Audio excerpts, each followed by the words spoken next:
she has shown that throughout the competition, winning not just one of these events, but she's also won 2 events. All right, the women are starting in on the double unders. They must complete 100 double unders, and I would not anticipate that a movement like this will give these women much of a problem at this stage of the game. JJ, this is a relatively easy movement, easy number of reps for this level of athletes. But what they need to do here is stay relaxed in the shoulders and use those wrists to turn that rope. If they tense up in the shoulders, that's going to cost them in the 2 later movements later on today. Now, speaking of shoulders, there's Kristen Clever, and she has reported that she's had a slight strain in her shoulder muscles, and that could come into play when she's doing those handstand push-ups and the shoulder to overhead. Doesn't seem to be a problem here with the double unders. She's known for being efficient when it comes to a movement like this. Yes, and Kristen Clever will be interesting to see how those handstand push-ups and shoulder to overheads come about. And we've got our first athlete. Our first athlete under the gate, and starting in on the handstand push-ups is Becca Voigt. I loved how she just started right in. No waiting, no shaking out the shoulders. She just started right in. Valerie Boberil on the left, starting in right behind Becca Voigt. So right from the get-go, we've got a race. Now, the fastest time of the day so far that these women are chasing down is 12 minutes, 51 seconds. But if you're looking on the worldwide scene, the time to beat was set by Katrine Davidsdottir in the European Regional, 8 minutes and 31 seconds. And Josh, I got to tell you, at the rate that these women are banging through these handstand push-ups, I would think that we might even see that record broken. It's a good possibility, although that's an awesome time to chase. What these ladies have to be aware of is right now they're fired up. They're going out hard. They've got to be smart about the pace that they choose. You cannot burn out those shoulders on this event. You'll be standing around. They got to be smart about when they take those breaks.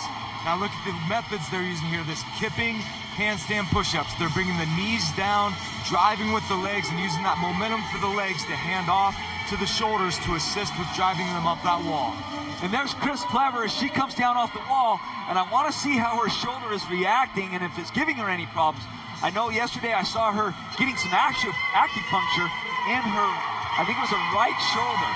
And there she is right there in the red shorts and black top. She just received a no rep, but she's employing that kip on the handstand push-up. And JJ, normally you'd expect Clever to be the first one done on the handstand push-ups here. The pace is a little slower as that shoulder's not quite 100%. And you notice that there is tape mark on the mat. They cannot place their hands wider than the tape mark, but a good strategy for these women is where they place their hands, right, Josh? Absolutely. The wider you go, the less distance you have to travel. This is an advantage for our smaller athletes because it lets them take a wide stance with their hands with the shorter arm length. And Becca Voigt only has 5 reps left on the handstand push-ups. She has blazed through 50 handstand push-ups. She is a stronger athlete, well known for her strength.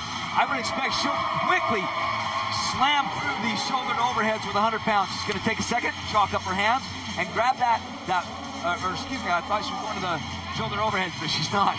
She's got to do 40 toes to bar before she does that. So we're going to tax the grip a little bit before we start in on an axle. And JJ, that was so impressive. Becca Voigt, one of the bigger athletes in the competition here. You expected her to be last off the handstand push-up. She's first. She set herself up very well. If she can just get through those toes to bar and get to that axle, she will dominate the field from there. And look, Chris Clever is right next to her, so Chris Clever is in second place at this point. Becca Voigt in first, and here comes Lindsey Valenzuela joining the pack. Now these toes to bar, they also have to pace when they're going to come off the bar and rest. Their grip is fatigued right now. For these athletes, this is primarily an abdominal movement, but that's not what's fatiguing, not what's holding them back. It's that grip. So they've got to be smart about when they come off the bar. And speaking of grip, Lindsey Valenzuela tore her hands very badly in yesterday's events. We're going to see if those torn hands and lack of skin on the hands affect her here as she goes to the toes to bar. And that grip doesn't seem to be affecting Chris Clever at all. There's Lindsey Valenzuela. Seems to be struggling on these toes to bar. She's one of our bigger athletes that you would anticipate would have a little bit of problem with these gymnastic movements like the shoulder to overhead, or even or not the shoulder to overhead, the toes to bar and the handstand push-ups. Yeah, I can guarantee Valenzuela going into this workout is just, please get me to that axle. Please get me to that weight. Exactly. I know I can do work once I get there. And Becca Voigt She's getting called back. She's got to do a couple more reps on the toaster bar, but she is clearly our leader. She wants to extend that lead, and she's saying the same thing. Hey, get me to that axle bar. I want to start on my shoulder to overhead. She wants to desperately win this regional. I've never seen her attack at the beginning of her workout. And this is a surprise.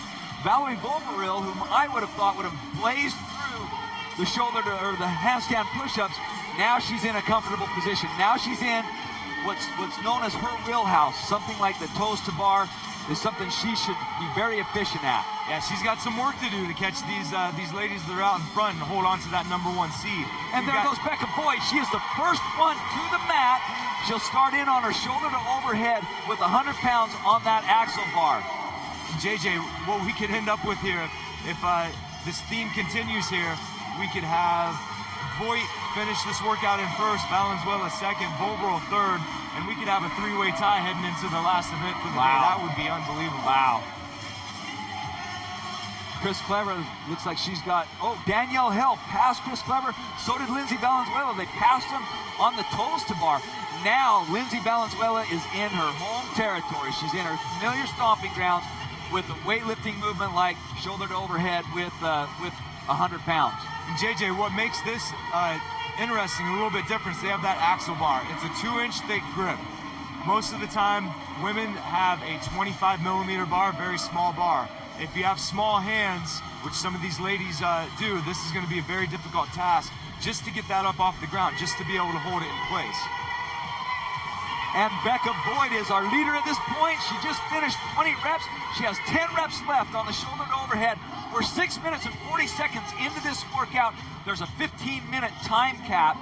So it looks like she has a great time going if she continues with this pace. A good look as she grabs that thick bar that you were talking about a moment ago, Josh. 10 reps left, 9 reps left, 8 reps left, and Becca Boyd is extending her lead. A fierce look of determination on her face. Very efficient on that push press that she's got here. A little bit of a push jerk there. She's driving with her hips, launching it off, finishing the movement by pushing under the bar with her arms, stabilizing and standing up to finish the rep. Exactly what you want to see. Easier said than done after all the reps that they've already done over the course of the weekend. And she only has 3 reps left, but Lindsey Valenzuela is right on her tail, and we would expect that with a movement like the shoulder to overhead for Lindsey. 100 pounds, not much weight for this Olympic weightlifter. All right, coming into the lunges now. This is all about guts. There's no reason to set this barbell down other than that you desperately want to. Guts Who can and mental push through? Who can push through? Guts and mental determination. And look at those long legs of Becca Boyd as she wants to stretch as far as she can and cover as much distance with each stride.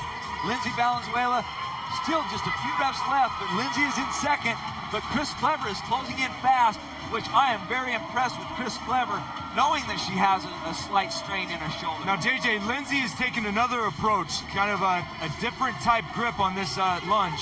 I did this workout yesterday. I tried that approach. I could not keep the barbells on my shoulder nearly as well as the technique that Boyd is using. Because it's so thick, it's so thick, it come rolling forward on my shoulders. Like it is right now. Like right there. She's got to go to her regular clean grip, her front squat grip, if she wants to walk out the rest of this movement efficiently. And Josh, that was a costly mistake because she was starting to catch Becca Boyd.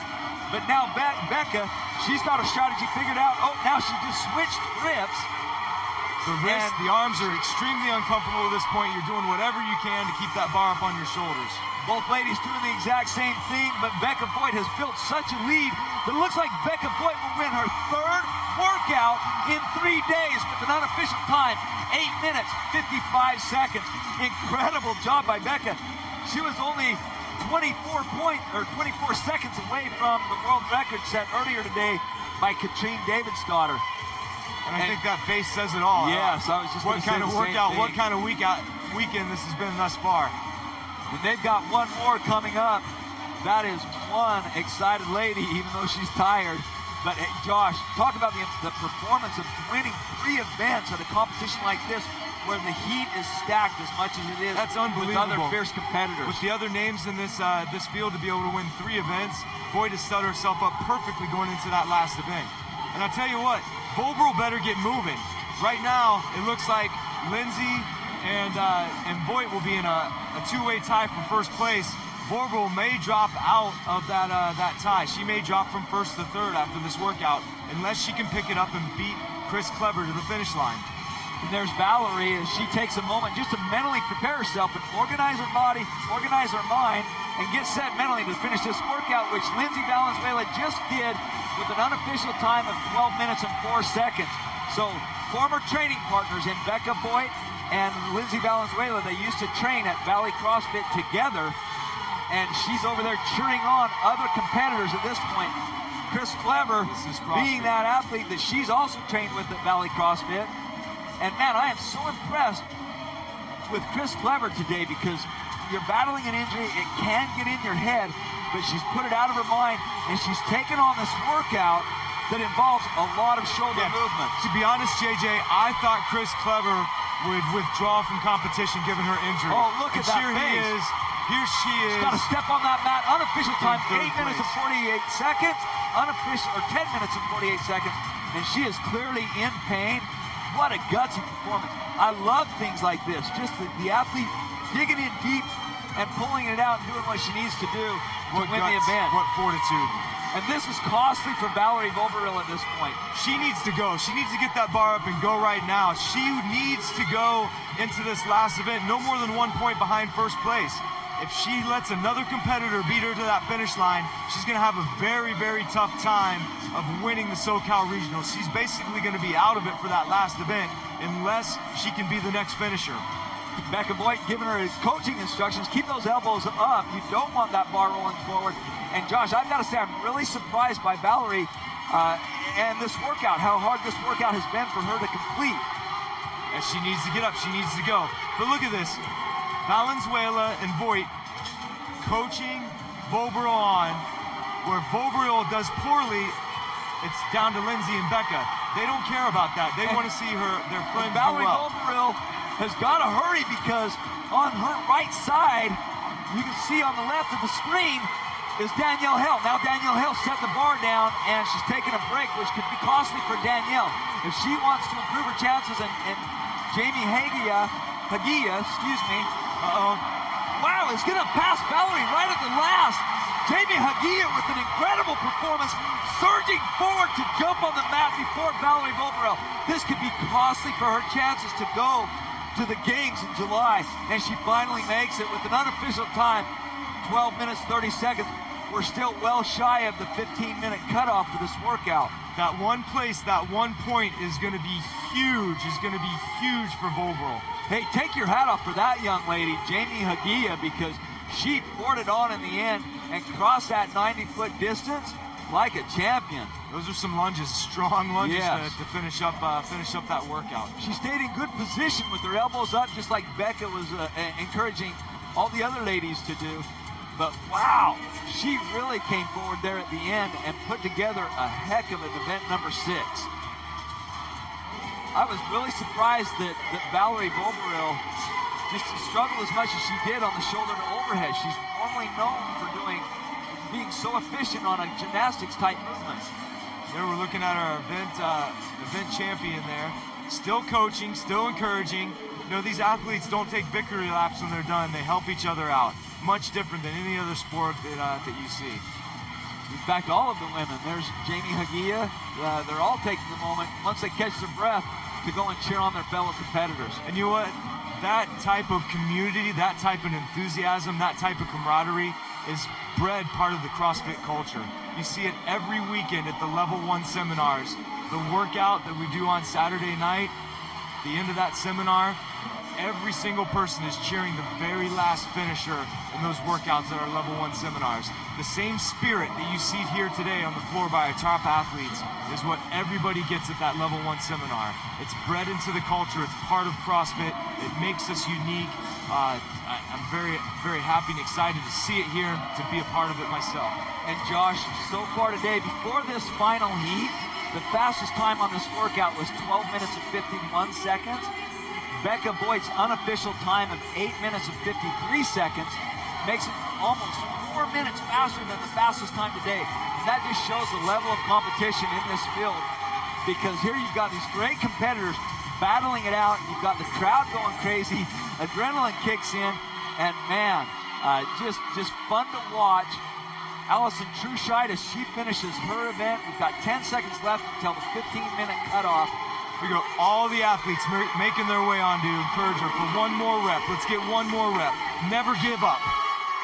And there is your 15-minute cutoff. So Rachel Cerna will be given credit for the amount of work that she completed in this workout, and that will hurt her chances to be in the final heat for the last workout of this competition. Wow, that was a fun event to watch. It really came right down to it. Lindsey Valenzuela pushing hard and trying to overcome Becca Voigt at the end, but she just couldn't do it. Becca got ahead on the handstand push-ups and stayed ahead the entire event with Lindsey breathing down her neck. What's amazing, JJ, is these athletes look fine. They don't look like they just did a workout. Talk about recovery, I did this workout yesterday, and 3 hours later, I was still looking like I just finished the workout. Well, and it's a good thing, too, because they have the most important event, event number 7, coming up later on today. Look, Becca carrying her teammates' rope for her. You know, there's no ego. There's no ego in this sport. Yeah. Fun atmosphere, crazy event, a lot of reps. I love those chippers, and I know a lot of athletes have commented on that exact same thing. They like the chippers because once they're done with one movement, they know they don't have to go back to it. They're done. They can move on to the next movement, keep their mental focus on where they are in the workout, and not worry about coming back to the same. Yeah, JJ, a chipper is a great test of fitness, and it makes it very visually easy for spectators to follow. But really, in your own training, should be done kind of intermittently, where those couplets and triplets are going to be the meat and potatoes of your workout. Let's go down to the field with Courtney Wise. She has a few of our top competitors. Hey, you guys, I'm standing in a circle of winners. That was an awesome workout, pretty grueling. Congratulations. How do you feel? Thank you. I'm glad that one's over. The nerves were pretty high today, so one more to go. I'm really excited. And what were you saying to Kristen? We all know she's struggling with a shoulder injury. Yeah, I was just telling her to just what she would tell me, drive off the back leg, breathe, keep her elbows up, and I don't want to just say yell go to her. She doesn't like that, so I was trying to give her very, very productive cues. That's actionable cues. Well, I even saw you giving Valerie cues, so everybody's just kind of in on this together. Well, let's talk about your shoulder for a second. You did a little bit better than you thought you were when I talked to you yesterday, right? Yeah, well, yesterday it felt like how it feels now. Before the workout it was feeling better than yesterday, but now it feels bad. Okay, so going into one more workout, Kristen, those rope climbs may still kind of hurt you, but what's your strategy moving forward? Oh, I just want to finish the workout in the time cap. That's all. I don't want to DNF anyway. Actually, I did DNF one workout already, the hundreds workout, but that's okay. Everybody DNF'd that one. But I mean, this one, the next one, I just want to try to finish it. Okay, go get iced up. Thank you so much. Okay, Lindsey, now we saw you with blood on your hands yesterday. How is it? It wasn't my hands, it was my knuckles. So everyone in the videos were saying that my hands were going to slow me down, and that's not the thing that's slowing. My back is pretty jacked right now. It's pretty tight, so. But right now it's just about getting done with regionals safely and just getting through it. And how do you feel the competition moving forward? One more event left. I'm proud of everybody. That's the thing, is that I'm not out here to really beat anyone. I want to beat myself. I have a lot to prove to myself, overcoming a couple of hurdles the past couple of months, so it's more of just overcoming that fear. So that's what I'm really focusing on right now. That one, like Becca said, it was kind of a little tricky for my back, but it was just about getting through it safely, not pushing it overboard, because I still have one more workout. So. And recovery is going to be like what for now, right before the workout? I'm going for a walk. I go walk after every workout, so that nutrition is going to be huge. What about you? I just get on the Airdyne or watt bike for about 10 minutes and then get worked on. I might go in the ice bath, but it just depends on how my back feels. Okay, go do it, ladies. Thank you so much. Congratulations. Thank you, Courtney, and incredible performance. You've got to take your hat off to Becca Voigt coming in here. Out of 6 events, Josh, she has won 3 of them. Yeah, Becca Voigt has come to win this thing. Lindsey Valenzuela is nursing a back injury, said she wanted to compete with herself. It looks like Becca Voigt wants to compete with the field and wants this championship and the momentum heading into the CrossFit Games, Reebok CrossFit Games this summer. Event 6 is in the books. You can follow all of the action at home on our website. games.crossfit.com. And also stay tuned for our live update show coming up later today. For Josh Everett, I'm Justin Judkins. Thanks for joining us. We'll be back with the men's competition momentarily.